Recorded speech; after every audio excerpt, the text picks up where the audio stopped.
I am Dave Henning with the Fresh Start Podcast, fresh ideas for business and personal growth, helping small business owners grow and prosper in their businesses and protect their businesses as well. I'm with Rodney Olsen today. Rodney, welcome. Thank you very much.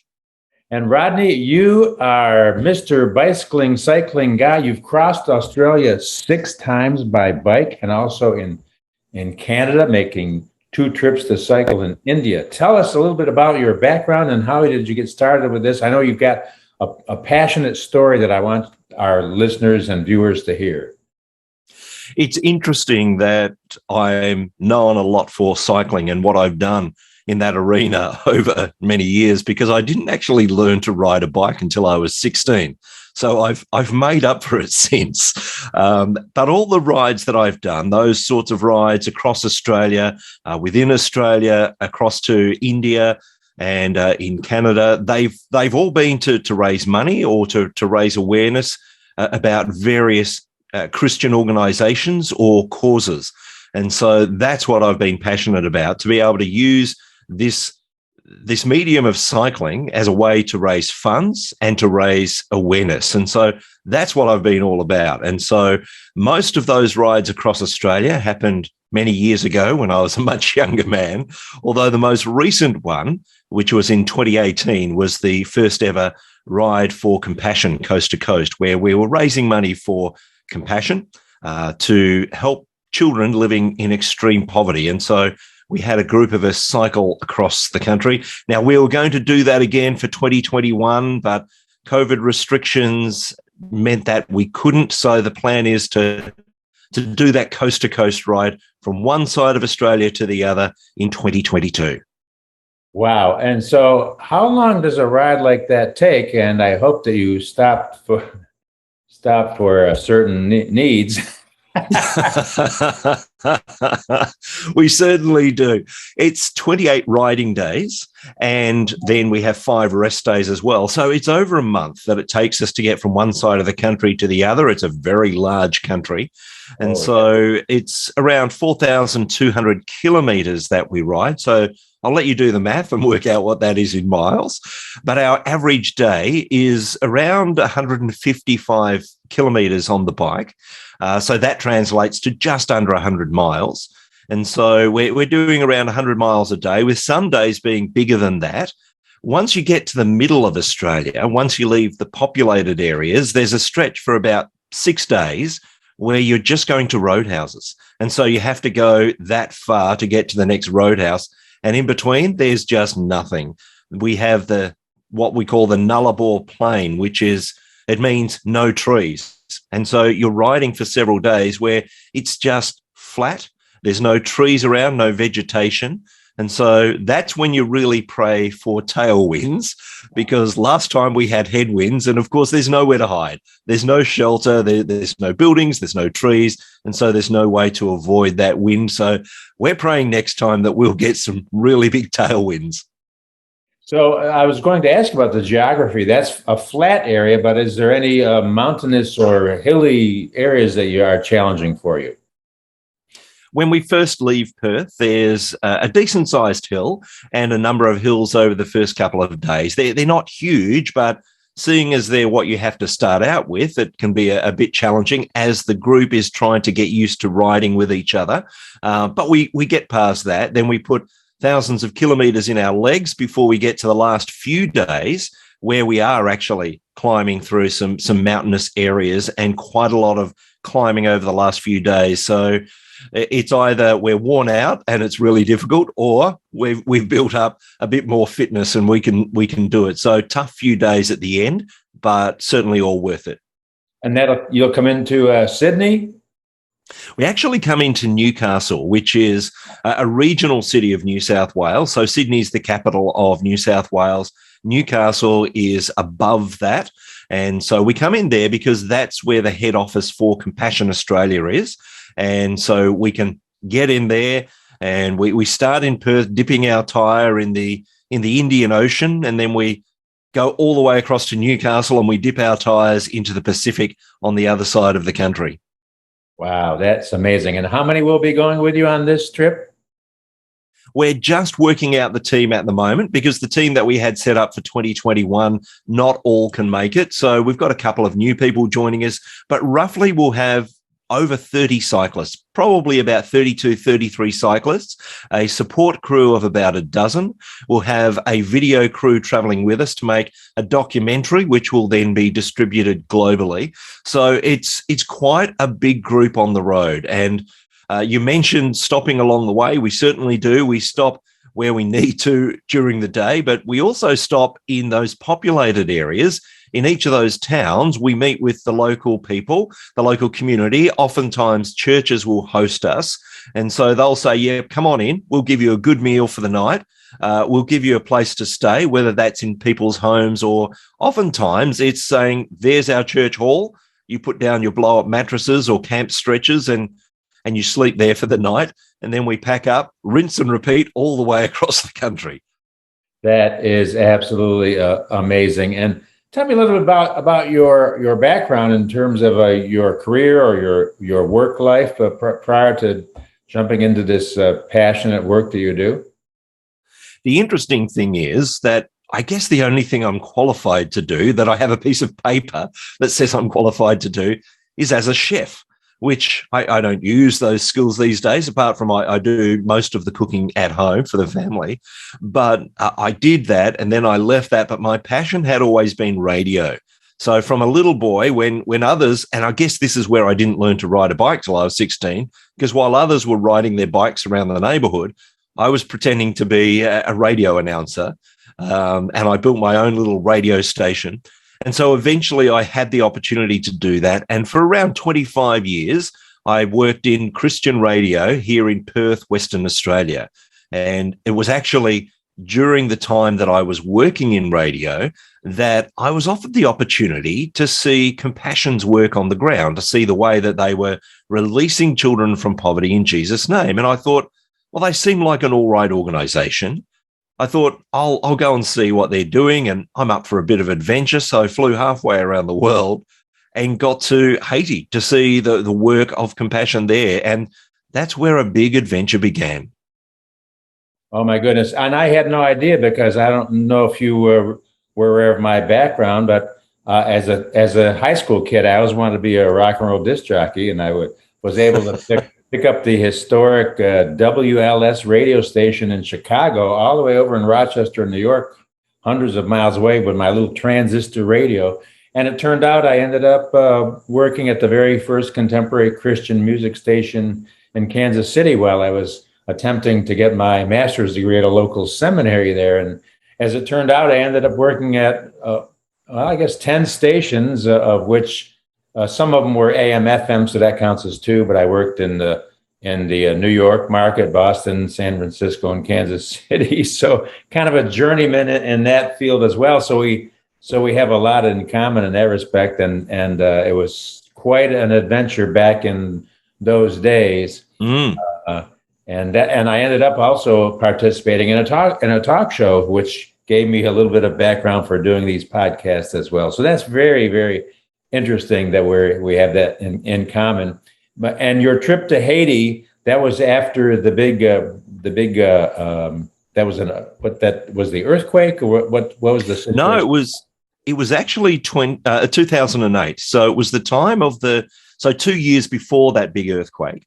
And so what was going on, it was the time of the global financial crisis, but that also meant that the global food crisis, because we know that whenever there's something big happening in the world, it's the most vulnerable who are affected the most. And so people in Haiti were in a situation where they just could not feed their families. And there were stories at the time where they were mixing together a little bit of water, a little bit of oil, and a little bit of sugar with dirt, and then drying that out to make mud pies and feeding that to their family just so that they could have something in their stomachs. So as you can imagine, these are desperate times. And they said, we're going to riot. And the government did nothing to try and help the situation, because food was just exorbitantly expensive. They could not afford it. And so they rioted in the streets. So we were meant to be there for just over a week. But what happened was, within the first day, these riots started to escalate. And so we had to evacuate. And it was quite a scary time, as on a couple of days, we had to very much avoid what was going on. The first day, which was the day that we were there, and we saw Compassion in action, first of all, but then we realized that we needed to get out of Haiti. And so the trip to the airport was quite a scary one as well, as we continued to travel down some of the narrow pathways, and there were barricades everywhere, and there were people around, and we didn't quite understand the mood of the people. Thankfully, of course, we were with local Compassion staff, so they were able to navigate that for us. But there were times when we were just surrounded by people, and there was a man with an iron bar trying to incite the group around, because we were there in 2 4-wheel drives, and they were just about to sort of take up arms against us, until someone pointed to the sticker on the side of one of the vehicles and said, "No, stop, look, they're from Compassion. They help our children. Let them go." And we continued on. We came to another place where to rob us just so that they could feed their families, or whether he was really going to lead us out of this area. But we had to trust, and we had to go somewhere because the situation was so dangerous. And he led us down narrower and narrower alleyways until finally we turned a corner, and there was a crew cab utility or truck, and there were people on the back of it with weapons, and thankfully also police vests. And so this gentleman, who was originally from Haiti, the vice president of Compassion in that area, Edward, got out of the vehicle again and walked forward with his hands in the air and walked slowly towards the police, explained the situation, and we got an armed escort the rest of the way to the airport. And that was the only way that we got out of Haiti. And the interesting thing was, as we taxied down the runway, eventually after waiting for hours at the airport, and I'm looking at this surreal view out the airplane window, I'm seeing children playing soccer in the grass alongside the runway. I'm seeing fires rising up all over the city of Port-au-Prince as the rioting continued. And then the plane lifted off, and there was this moment of, we're safe. But in the same moment, I'm thinking, but there are 8 million Haitians who will never afford a ticket. They cannot even afford food. They cannot afford a ticket to leave this place, and we've got to make this place better for them. And I guess it was then, back in 2008, that I decided that I would speak out on behalf of children who had no voice, on behalf of families, on behalf of communities. And so I continued to do that. And 5 years after that trip, there was the job advertised to work for Compassion in Australia, and I applied. And for the last 8 years, I've been working for Compassion and being that voice for those who have no voice. That is absolutely wonderful. I can't imagine, but I was just speaking to somebody earlier yesterday about the devastating impact even on my family and others in the United States. Not as severe, obviously, but that 2008 Great Recession that we all went through together had multiple different impacts. You saw the extreme impact of what that meant for those folks down there. So thank you again for what you do. And you have your own podcast. Tell me about that. And some people think that's a very odd name, but it actually comes from some of the lyrics of a Bruce Cockburn song. Some people would be familiar with a couple of lines in there that have always stuck with me that say, "Nothing worth having comes without some kind of fight. Got to kick at the darkness until it bleeds daylight." And so my podcast is because I think sometimes those of us who are Christians, we hear this line that God opens doors and closes doors, and he certainly does do that. But sometimes I think he calls us to kick down where there is oppression, where there is injustice, where there has been difficulty. We're not just to say, "Oh, well, I'll wait till there's an easy passageway. I'll wait till there's a door that's flung wide open." Sometimes God calls on us to kick down doors so that the daylight can bleed in. And so Bleeding Daylight is the podcast. As we've already discussed, we both have a background in radio. And so while I was working with Compassion, people would often say, "Do you miss radio?" Because they knew that that was so much a part of who I am and of my background. And I would say, you know what, I miss the opportunity to interview people. Because like you, I did a bit of talkback radio and I used to interview a lot of people, and I just loved that interaction. I loved getting behind someone's story and really hearing their heart. And so Bleeding Daylight is my opportunity to scratch that radio itch, to continue to use the skills that God has given me and that I've built up, but to be able to do that on my own terms and release a podcast episode a week and just talk to people from right around this world. It's so powerful. And as you say, so enjoyable to have that interaction, especially during this time when we've lost connection over an entire year, last year. How can I help you? What's the best thing that I can do for you in terms of helping you? You're doing Compassion Australia. I'm speaking with Rodney Olsen, by the way. Incredible story about what is really going on in the world. So, Rodney, how can I best help you promote your work and your podcast? I guess as far as the ride goes, we know that people are in desperate circumstances. And one of the reasons that I've been sharing my story about Haiti so much recently is that the world is now in a similar place where people can't eat because of the pandemic, where areas have been locked down, especially in developing countries. They don't have any safety net. If they can't get out to work, they cannot eat. And the UN recently released a report that says between 112 and 124 million people have now been forced back into extreme poverty.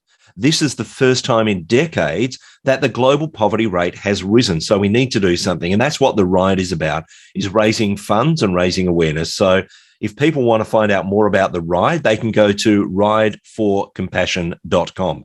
If they go to rideforcompassion.com, they'll be able to see the details of the ride, and they can click the button that lets them see the names of the riders. They'll find my name there, Rodney Olsen. And if you'd like to donate and help, you're welcome to do that. So rideforcompassion.com is the starting point to find out about the ride. And I'd welcome any contact or any donations that are going to help children living in desperate circumstances at the moment. I was just going to say, as far as the podcast goes, I would love people to tune in, to connect, to find out who I'm talking to this week or next week. And they can do that by finding Bleeding Daylight as a podcast anywhere they listen to podcasts, or go to bleedingdaylight.net. That's the homepage, or even find Bleeding Daylight on Facebook, Instagram, or Twitter and connect there. And I'd love people's feedback and interaction. And if people know of someone that'd be great to interview, I'd love to hear about that as well. Well, we want to honor you and the work you are doing and help you out in any and every way we can. We're very grateful for your story and for what you are doing. I have one last question, Rodney, and that is, tell me what your very first job was ever when you were either a child or a teenager. Very interesting. I guess it comes back to music. Being involved in the radio industry had a lot to do with music, but this was a different kind of involvement. When I was 15, my first part-time job while I was still at school was I would go to one of the streets in the city, right near a record store when vinyl was first a thing. Of course, it's coming back, but there was a record store there who, as their way of advertising, instead of putting up adverts everywhere, they would hand out $1 off vouchers. And these vouchers would give people an opportunity to get $1 off a record album. And so they would pay school students or others to stand in the mall and to hand out these vouchers to people going past. So that was my first ever job. And I guess that was where I learned a lot about people. I learned that if there was a group crossing the road where the traffic lights suddenly went green for people to cross, I would have to pick my person, because if I gave it to the first one to the right person and they accepted it, then everyone in the group would say, yes, I want one. And sometimes people would even line up because they wanted these vouchers. If I picked the wrong person and they were abusive and they would say, I don't want that rubbish, then so many others in the group would say, I don't want that rubbish. I don't want that rubbish. And yet if people thought that it was some religious material that they didn't want, no, I've got my own religion, then everyone else would say that. And it taught me a valuable lesson even then, that we can often be like sheep, that we just follow what we see in front of us. And sometimes we need to make up our own mind on things that are going around us. But yeah, that was my first job, is handing out $1 off vouchers for a record store and learning a lot about people. I love it. You know, one of my favorite verses right now that I share is Joshua 3:5. consecrate yourself, for tomorrow the Lord will do amazing things among you. That's the key, is to consecrate and obey and keep moving forward. And sometimes, as you said, you got to kick down the doors. Just don't wait for one door to open and one door to close. Kick down the doors. Jesus said the kingdom of God advances forcefully. And so we're forcefully advancing what we are called to do and to be. And I appreciate you so much, Rodney. Thank you for being with me. This is Dave Henning, and you're listening to the Fresh Start Podcast, fresh ideas for business and personal growth, helping small businesses all across North America. Thank you.